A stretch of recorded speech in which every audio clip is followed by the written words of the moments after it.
Hello, this is Vlog 7. I hope everyone is doing well at this point, despite our difficulties with the virus. But hoping that you are all safe and well in your homes. So today we're going to be talking about sound, and in a biological context at least, sound allows us to hear what people are talking about or hearing their voices as opposed to reading their words. It gives us vital information about people's attitudes and behaviors, their mood, geographical origin, and their age. Now, these are very random selections on how we can hear people, but it makes sense. The manipulation of sound through vocal expression is giving the human brain the ability to process the information received, which helps the receiver determine the attitude of the giver, which helps a lot in communication and conversation, of course. So we see that sound is created by physical vibrations set in molecules in motion. Now this creates sound waves traveling through the air. But when a sound is made, molecules in the air surrounding it are displaced and then pulled back slightly, which creates a pressure followed by a release.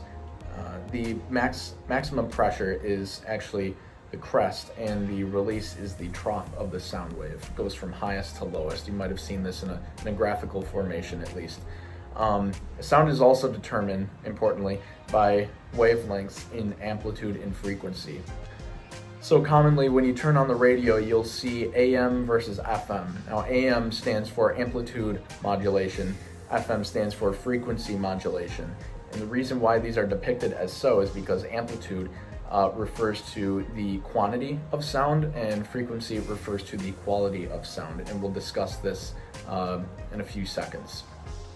So the next thing I want to talk about is sound reproduction, which is the conversion of sound from one form of energy into another, and that is known as transduction. It is merely the transportation of sound from one source to another, just like a microphone, how microphones work. The sound comes from the amplifier. It's transported through the cord to the microphone and is displayed, or at least dispersed, to an audience. Now what we see in terms of sound variation, which is the quantity of sound referring to its amplitude, as we discussed earlier, the ear perceives as loudness or volume in terms of amplitude. And VU meters, or volume unit meters, measure and display the amount of voltage passing through. LED, which you might have heard of, or light emitting diode meters have a row or column of lights that light up in proportion to the strength of the signal. Now in terms of quality, which is measured by frequency, the sound waves can be absorbed or reflected by different surfaces.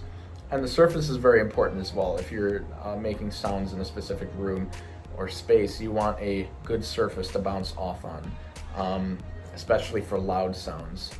You can't have it exactly compressed. Now it's called reverberation, or reverb, which is somewhat like an echo but not as distinct. Dead space has no reverb, whereas a live room has a lot. This is why studios and sound booths have cushioned walls, or at least something to absorb the sound or reflect it off to make the sound more noticeable. You'll sometimes see in a concert arena or auditorium reverb walls or anything like that to reflect the sound back onto the audience that is coming from the stage. It is to merely transport the sound into the audience to make it seem louder or more projectile. Now there's a lot of structures like that existing within an auditorium. So after having read about these concepts within the book, I decided to pick the movie Polar Express.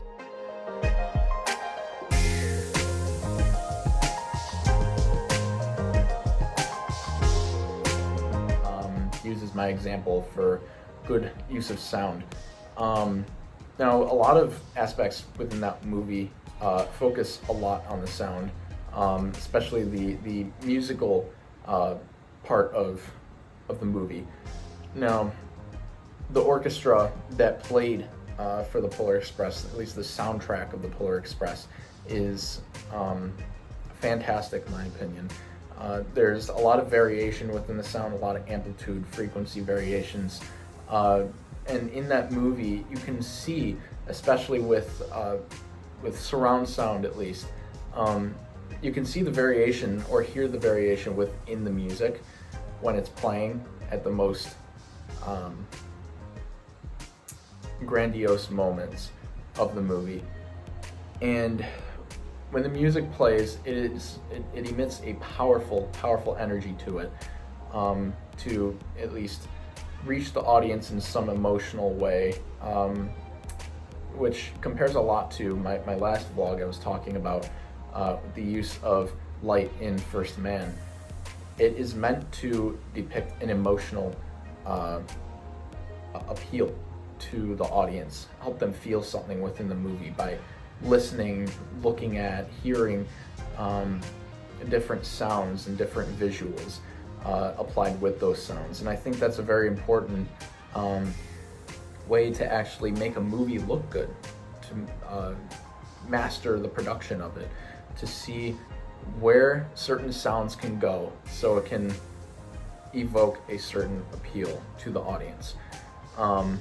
It's a very important concept, both light and sound, as well as the application of image with it.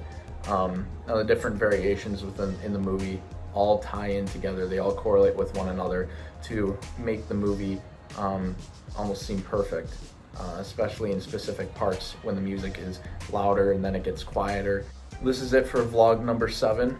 I will hope to see you next week, as I will be pitching my chase scene. So that's it for this one. Stay safe out there, and remember to wash your hands and sanitize is the most important thing right now. Bye-bye.